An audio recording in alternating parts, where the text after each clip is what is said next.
Sana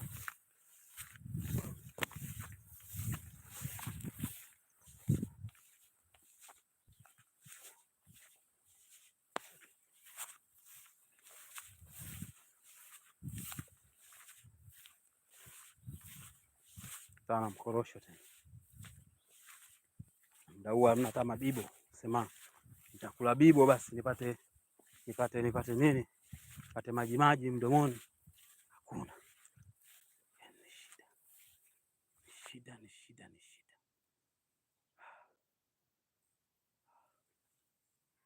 Hamna bibo bwana. Miti yenyewe imekuwa imekauka na ndio inaanza kupata maji. Kuna bibo la kula wala kutafuna.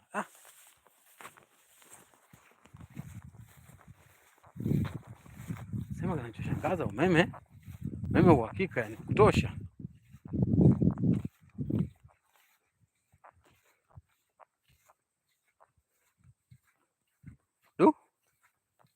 Hii ndo kwanza mti umeanza kutoa maua. Hata matunda dalili hakuna. Na kwenda mimi na huko mbali sana. Natakiwa nishuke hapa kwenye bonde hili hapa. Nikatishe kule.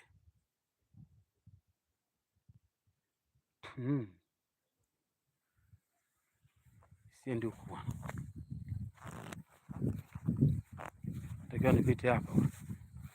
Unaona?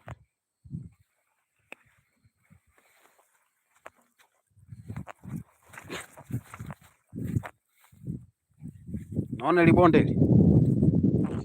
hili hapa kama machimbo. Watanzania jinsi tulivyo. Bidege imeruka hapa rafiki yangu hii. Ni hata sijaiona. Dege liko pale. Naona Tanzania jinsi tulivyo ile bonde leo tunaliona hapa. Watu wamefanya machimbo, wamechimba wewe, wamejenga kwa kujenga wewe. Miaka kadhaa mbele. Shangaa watu wameingia hapa, wanaishi. Alafu wana mafuriko yanawakuta, serikali tusaidie. Lakini watu wanakuwa wamekosea. Serikali na yenyewe inavyowaona inawaacha. Kwa hiyo tuna kila sababu ya kuboresha baadhi ya mambo ili tuweze kudhibiti mambo kama haya. Kwa sababu mwisho wa siku ni hasara kwa watu ambao wamefanya uwekezaji wao kwa sehemu, lakini pia hasara kwa serikali kwa kutumia pesa za majanga bila sababu. Na kwa uzoefu, majanga mengi yanatugharimu fedha nyingi kwa sababu sisi huwa hatujiandai vya kutosha. Kwa sehemu kama hizi ni za kudhibiti. Sasa unaona kabisa viwanja vimekatwa. Mtu sijui ndo bonde lake, wengine naona kashaanza kupanda kitu gani. Hapa mtu anauziwa hapa. Hali kuna barabara kubwa. Hii population ikiongezeka unafikiri maji yanatoka kote huko yanakuja humu. Lakini ndio hivyo watu washakatiwa viwanja.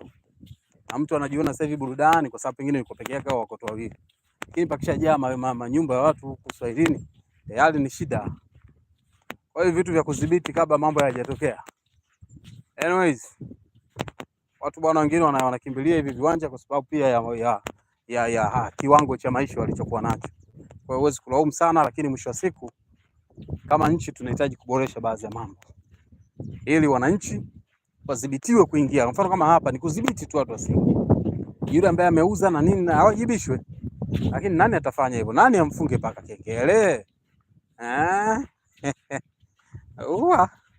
Hatari sana. Ila wananchi nao uangalie, unakuja kwenye eneo kama hili ni hatari. Kesho wewe ndio unakuwa kisiwa hapa na patapanuka zaidi hapa. Sababu ya shughuli za binadamu zikishakuja hapa uchomoi. Anyways, mambo ni mambo. Tunaendelea sisi na kisafari chetu bubu. Sasa tumeamua tupite kwenye barabara, maana kupita sehemu ambayo hakuna barabara. Machaka nimetamani nikutane na nyoka na nani, lakini sijakutana nao.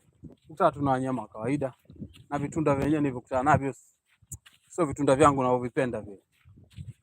Anyways, na kutamanisha tunaona eneo watu wanaishi, hizi ndio sehemu za kuja kuweka mji. Umetulia, japokuwa kule mbele kuna kiwanda kikubwa vinajengwa kule, sio kimoja, ipo vingi sana.